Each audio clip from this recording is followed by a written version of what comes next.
बचपन से यही सिखाया गया कि यही शरीर तुम हो, यही मन तुम हो, यही नाम और कहानी तुम्हारी असली पहचान है।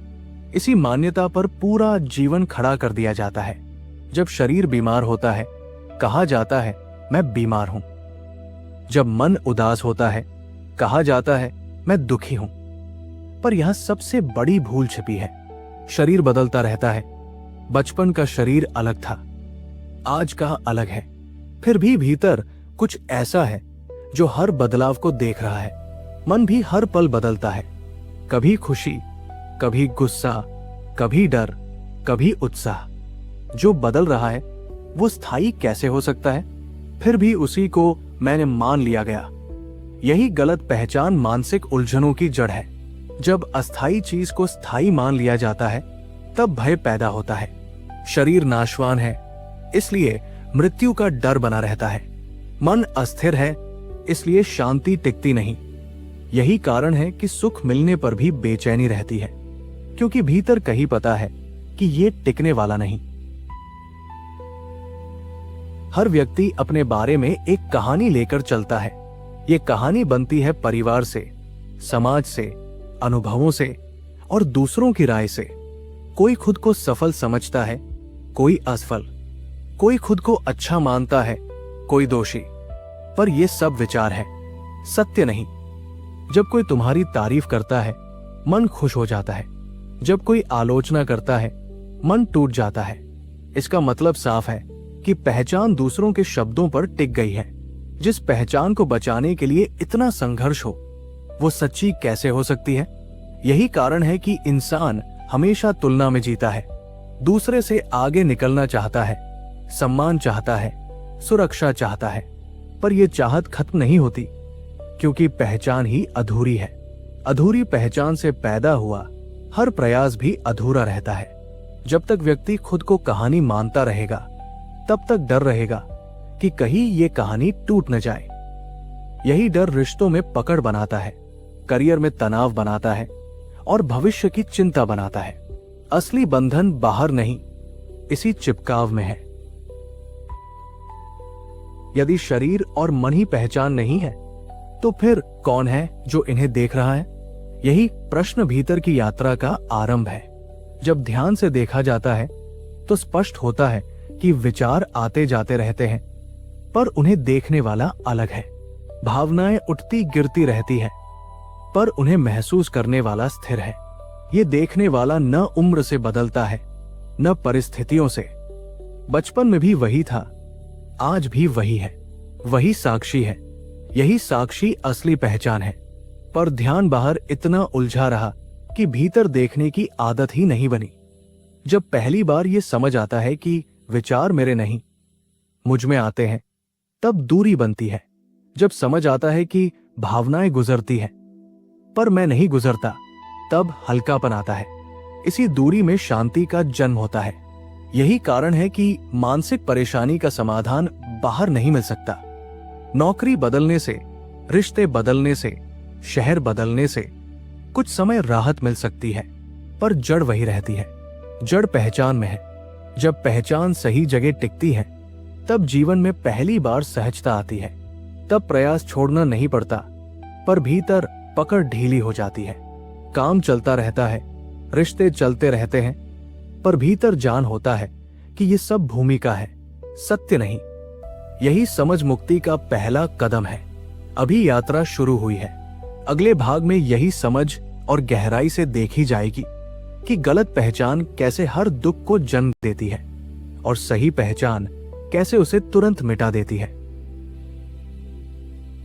जब पहचान शरीर और मन पर टिक जाती है, तो भय अपने आप पैदा होता है। शरीर बदलता है, बूढ़ा होता है, एक दिन समाप्त भी हो जाता है।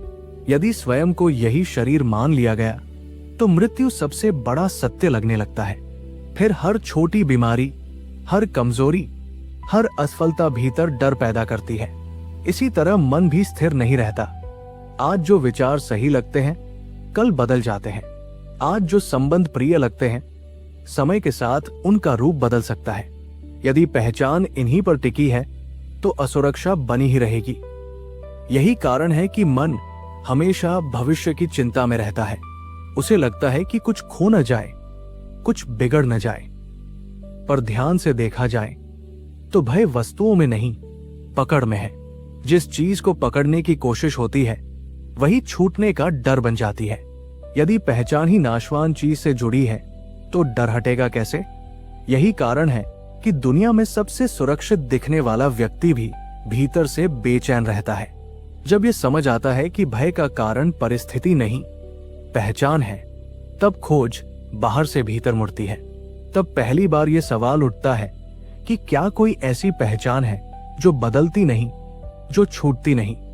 यही सवाल साधना की शुरुआत है। गलत पहचान केवल भय ही नहीं, इच्छा भी पैदा करती है। जब स्वयं को अधूरा माना जाता है तब कुछ पाने की चाह अपने आप उठती है। धन चाहिए, सम्मान चाहिए, प्रेम चाहिए, सुरक्षा चाहिए। मन को लगता है कि इन सबको पा लेने से पूर्णता मिल जाएगी। पर अनुभव बार बार दिखाता है कि कोई भी उपलब्धि स्थायी संतोष नहीं देती। नई चीज मिलते ही कुछ समय खुशी रहती है, फिर मन दूसरी चाह में लग जाता है। ये सिलसिला चलता ही रहता है। कारण साफ है, इच्छा वस्तु की नहीं, पहचान की है। जब स्वयं को शरीर मन तक सीमित माना जाता है तब दूसरों से तुलना शुरू हो जाती है। कोई आगे निकल जाए तो ईर्ष्या होती है, कोई पीछे रह जाए तो अहंकार पैदा होता है। दोनों ही मन को अशांत करते हैं। तुलना इसलिए होती है क्योंकि पहचान सीमित है। यदि कोई खुद को केवल भूमिका मानता है तो वो हमेशा दूसरे पात्रों से टकराता रहेगा। पर यदि पहचान साक्षी में टिकने लगे तो तुलना अपने आप कम हो जाती है। साक्षी न बड़ा है, न छोटा, न सफल, न असफल। वो केवल देखता है। जब ये समझ धीरे धीरे बैठती है तो इच्छा की आग कम होने लगती है। तब जीवन चलता रहता है, काम भी होते रहते हैं, पर भीतर एक शांत आधार बनता है। अब चाहते जीवन को नहीं चलाती, जीवन सहज रूप से चलता है। मानसिक परेशानी का सबसे बड़ा कारण है विचारों से तादात्म्य। एक विचार उठता है और तुरंत उसे मेरा मान लिया जाता है। यदि विचार अच्छा है तो गर्व होता है, यदि नकारात्मक है तो अपराध बोध या डर पैदा होता है। पर विचार आते कहां से हैं? कभी अनुभव से, कभी स्मृति से, कभी समाज की बातों से, कभी किसी पुराने डर से। वे अपने आप उठते हैं, अपने आप चले जाते हैं, फिर भी उनसे पहचान बना ली जाती है। यही बंधन है। जब कोई दुखद घटना होती है तो मन बार बार उसे दोहराता है, कहानी को पकड़े रखता है। यही दोहराव दर्द को जीवित रखता है। घटना खत्म हो चुकी होती है पर विचार उसे जिंदा रखते हैं। यही कारण है कि व्यक्ति सालों तक पुराने दुख ढोता रहता है। यदि ध्यान से देखा जाए तो हर विचार के बीच एक खाली जगह होती है।